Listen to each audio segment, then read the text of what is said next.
Mesdames, Messieurs, bonjour, ravi de vous retrouver sur Telar TV RC, en compagnie d'Elie Smith, journaliste spécialiste de l'Afrique centrale, ancien directeur général de MNTV Congo. Bonjour Elie Smith, Bonjour Christian Perrin. merci d'avoir accepté notre invitation sur toute ta disponibilité pour cette interview qui portera sur l'affaire Alpha de Monique Ondé, victime de viol présumé en Italie. Elle s'est longuement expliquée sur notre plateau. Nous décrivons une affaire où se mêlent proxénétisme, détournement de deniers publics, immigration déguisée, traite des êtres humains. Votre nom a été curieusement cité. Qu'elle aurait abusé de vous, c'est-à-dire Alfred aurait abusé de vous, des propos attribués à Inès Nefer Ingani, la ministre de la promotion de la femme. Dans ses commentaires sur une plateforme WhatsApp, les commentaires bien sûr de la ministre, on peut lire, on connaît son dossier, elle fait donc allusion à Alfred. On connaît son dossier, elle a toujours eu pignon sur rue pour des histoires rocambolesques à l'emporte-pièce. De son vrai nom, elle s'appelle Abouem. Et Ondé, c'est son nom d'adoption. Elle a eu des précédents de ce genre avec des personnalités de la place et le journaliste Ellie Smith à l'époque de Top TV en fait. C'est une erreur, c'était MNTV. Que pensez-vous de cette histoire rapportée par Inès Nefer Ingani? Premièrement, l'affaire de Alfred Monique Onzier, je l'ai suivi sur les réseaux sociaux. Je pas que je crois, j'étais à Genève, en Suisse. Bon, en ce qui concerne Madame Onzier, je lui ai rencontré pour la première fois en 2013. Il y avait un projet, non, il y avait un truc sur la littérature congolaise. Et cette année-là, même M. Alain Mambankou était venu au Congo. Et Mhm. comme c'est une écrivaine, pas que je crois, elle est venue à MNTV. Moi, j'étais le directeur de MN Television et je lui ai recommandé à une journaliste que j'oublie le nom. C'est le seul moment que j'ai eu à connaître ou à rencontrer Madame Onziel.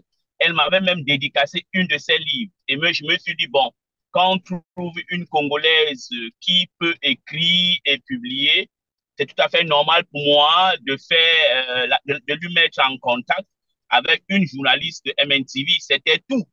Maintenant, ce qui me choque avec l'allégation de Madame Nefer Ingani. Nefertiti, c'est pas la dame qui est Nefer qui est la ministre de la promotion de la femme avec ceci.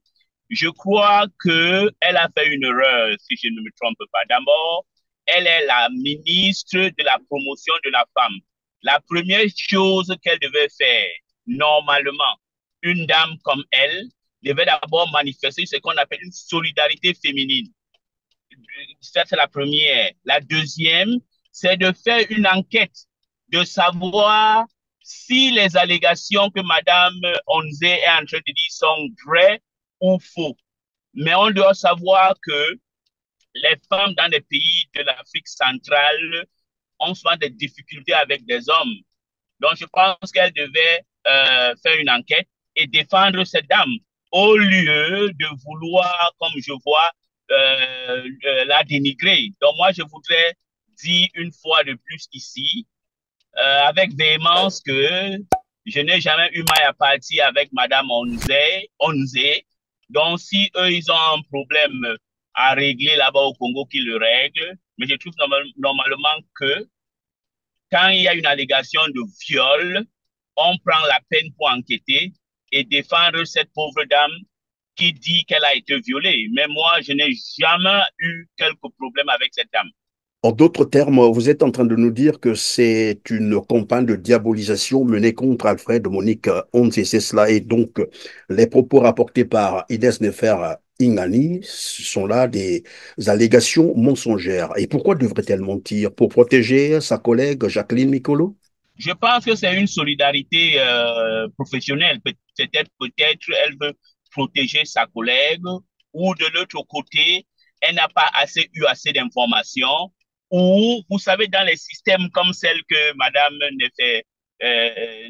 Nefer Ngali, oui, Ngani opère, il n'y a pas de liberté d'expression ni de travail. Je pense que c'est un zèle. Parce que moi, j'ai beaucoup de respect pour cette dame, en tant qu'une dame que elle-même, Madame Ngani, elle-même avait été accusée il y a une ou deux années des allégations à peu près similaires. Je trouve que l'être humain, je ne comprends pas là où notre humanité est. Elle devait donc comprendre que on ne peut pas fabriquer des histoires de toutes pièces, comme on dit, au lieu de vouloir défendre sa collègue, elle devait prendre la peine en tant que ministre de promotion de la femme, un, d'abord défendre cette dame et puis poser des questions. Comment elle a fait pour y arriver là-bas en Italie? Quelles sont les conditions? Au lieu de chercher à vouloir la dénigrer, moi je trouve ça ignoble de sa part. Ou je peux aussi dire on est les êtres humains. Hein. Peut-être elle a été mal conseillée, donc elle est venue dire ce elle est venue dire. Je pense que l'erreur est humaine. Elle doit revenir sur votre plateau. D'abord, retirer les propos en disant que cette dame a eu des problèmes avec moi. Je m'inscris en faux. Elle n'a jamais eu de problème avec moi, je me répète. Je l'ai connue en 2013. Il y avait une émission, oubliez le titre exact. À cette époque, les écrivains sont venus au Congo. Parmi ces écrivains, il y avait M. Alain Mambankou. J'ai même une photo en 2013 que j'ai pris avec Alain Mambankou, que j'ai même publié quand je disais joyeux anniversaire avec Alain Mambankou. C'est dans cette occasion que j'ai rencontré Madame Onze et que j'ai recommandé. Je n'ai même pas parlé avec elle longtemps. Elle a fait un autographe de son livre, elle m'a remis. Je lui ai présenté à une journaliste qui travaillait à MNTV. C'était tout. Venir vouloir dire que c'est une dame qui fabrique les histoires, ça, je ne connais pas. Donc, je voudrais que Madame Ngani revienne sur ses propos. Et deuxièmement, le conseil que je dois lui donner, si elle peut accepter, un, l'erreur humaine, je crois qu'elle a été induite en erreur, où elle a voulu manifester une certaine solidarité avec Madame Nicolo, qu'elle revienne dire que c'est une erreur de vouloir m'associer avec cette écrivaine qui est victime de viol, supposé de viol, parce qu'il faudra qu'on fasse une enquête pour savoir si c'est vrai ou faux. Moi, je ne voudrais pas aussi aller vite en besogne en disant qu'elle a été violée, mais il faut qu'on mène une enquête pour savoir est-ce qu'elle a été violée, comment elle a-t-il fait pour être en Italie. C'est ça. Oh, et Madame Ngani doit savoir qu'elle est d'abord une femme. Elle doit défendre les femmes qui sont victimes de toutes ces allégations au Congo.